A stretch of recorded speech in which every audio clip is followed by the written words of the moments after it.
نقصان کرنے کے لیے، مجھے مارنے کے لیے، مجھے قتل کرنے کے لیے آئے تھے، کیونکہ قاری احمد حسن جو ہے یہی بانی ہیں مولائیت کے، یہی مؤسس ہیں مولائیت کے، کیونکہ لوگ کہتے ہیں کہ قاری احمد حسن نے ہی مولائیت کو فروغ دیا ہے، یہی مولائیوں کے جو ہے قائد ہیں، یہی رہنما ہیں، اگر انہیں کو ختم کر دیا جائے تو مولائیت ختم ہو جائے گی۔ ایسا کچھ نہیں ہے یزیدیوں، کان کھول کر سن لو، تم جتنی جھوٹی ویڈیو بنا رہے ہو، جھوٹ بول بول کے یہ ویڈیو بنا رہے ہو، یہ بریلیت سے آپ نے توبہ کر لی؟ یہ سن بتائیں، 2017 میں کیا آپ نے عقائد دیکھے بریلوی کے جو آپ نے توبہ کر لی؟ بریلوی گستاخ ہیں، کس کی گستاخی کی؟ حضور کی۔ کیا گستاخی کی؟ تم نے پڑھا نہیں اپنے امام کا شعر؟ ارے کیا کون سا کثرت شعر؟ باد قلت پہ اکثر درود، عزت بہت ذلت پہ لاکھوں سلام۔ تو یہاں بودھ سے مراد کیا لیتے ہیں؟ کیا لیتے ہیں؟ یہاں بودھ سے مراد کیا ہے؟ عزت بات ذلت پہ یہاں بودھ سے مراد کیا لیتے ہیں آپ؟ ارے بودھ ہو یا باد ہو، کچھ بھی مراد ہو، نہیں تو مگر آپ مجھے نے اس سے مراد کیا لیتے ہیں؟ السلام علیکم ورحمۃ اللہ۔ سامعین کرام، ابھی آپ لوگوں نے سنا کہ قاری احمد حسن یہ کہہ رہے ہیں کہ کچھ لوگ مجھے ماننے کے لیے میرے گھر پر آئے تھے، اس لیے تاکہ انہیں لگتا ہے کہ میرے مرنے کے بعد مولائیت ختم ہو جائے گی، کیونکہ مولائی جماعت کا بانی میں ہی ہوں۔ میں آپ کی اس بات سے بالکل متفق ہوں کہ مولائی جماعت کے بانی، فاؤنڈر، اسٹیبلر، کریٹر سب آپ ہی ہیں۔ آپ ہی نے مولائی جماعت کو ہندوستان میں قائم کیا ہے۔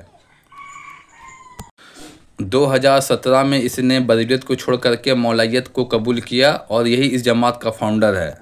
جو لوگ ہم سے یہ کہتے ہیں کہ یہ 100 سال والا مسلک یہ ہمیں نہیں چاہیے، تو بقول تمہارے کم سے کم ہمارا مسلک کو تو 100 سال ہو گیا ہے، تم یہ 7-8 سال پہلے والا مسلک کو تم کیسے حق ثابت کرو گے؟ تمہیں اپنے جماعت کو حق ثابت کرنے کے لیے کوئی ایسی حدیث شریف دکھا دو جس میں پیارے آقا نے فرمایا ہو کہ آخری زمانے میں ایک ایسی جماعت آئے گی جو وہی حق پر ہوگی، باقی سارے پہلے سے چلے آ رہے جماعت باطل ہوں گے۔ ایسی کوئی حدیث تو دکھا دو۔ مگر ایسی حدیث تو کہیں نہیں ملتی ہے۔ ہاں، ایسی حدیث ضرور ملتی ہے کہ آخری زمانے میں کچھ ایسے لوگ آئیں گے جو نئی نئی حدیثیں گڑھیں گے، اور یہ بات ہمیں حدیثوں سے پتہ چلتی ہے کہ آخری زمانے میں ایمان کو بچانا اتنا مشکل ہو جائے گا جیسے ہاتھ پہ انگارے کو رکھنا، اور آج وہی ساری باتیں ہمیں دکھائی پڑ رہی ہے، مگر اس جماعت کے حق ہونے کا کوئی ثبوت نہیں ملتا۔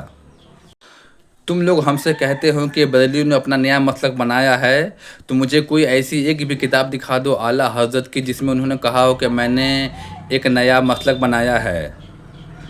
نہ اعلیٰ حضرت نے کبھی کہا، نہ ان کے ماننے والوں نے کبھی اس بات کو کہا۔ ہم لوگوں کا بس یہی عقیدہ ہے کہ اعلیٰ حضرت نے کوئی نیا مسلک نہیں بنایا ہے، بلکہ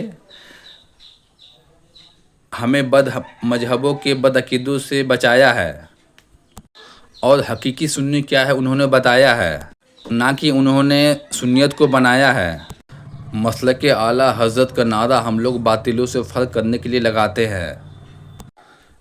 ان لوگوں پر رافضیت کا بھوت اس قدر سے سوار ہے کہ یہ لوگ ان باتوں کو سمجھ نہیں پائیں گے۔ صحابہ کے وقت سے چلا آ رہا جو ہمیں دین و مذہب، جو ہمیں عقیدہ ملا ہے، اسے چھوڑ کر کے یہ چند سالوں میں یہ لوگ نئے نئے عقیدے کو بنا رہے ہیں اور کہتے ہیں ہم ہی لوگ حق پر ہیں۔ یہ لوگ اس قدر سے گستاخ ہو چکے ہیں کہ اپنی بات کو سچ ثابت کرنے کے لیے وقت کے بڑے بڑے بزرگ و ولی اور صحابہ کرام تک کو یہ لوگ معاذ اللہ جھوٹے ثابت کرتے ہیں۔